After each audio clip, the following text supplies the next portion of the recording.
Beredar video ibu melahirkan di kebun karet desa Manggisan Kecamatan Tanggul Jember, Jawa Timur, Jumat, 22 November 2024, pagi. Dalam video yang berdurasi 1 menit 18 detik itu memperlihatkan, beberapa warga menolong ibu dan bayi yang baru dilahirkan. Ibu yang melahirkan di tengah kebun tersebut ternyata bernama Rani, warga asal Desa Patemon, Kecamatan Tanggul, Jember. Kepala Puskesmas Tanggul Dr. Ari Werdiningsih membenarkan peristiwa itu. Katanya, kondisi ibu dan bayi semuanya dalam kondisi sehat meskipun melakukan persalinan di tengah kebun.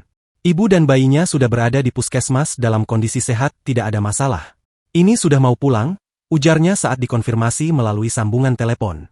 Menurutnya, kejadian itu terjadi saat Rani dalam perjalanan mencari bidan dan pulang dari rumah saudaranya.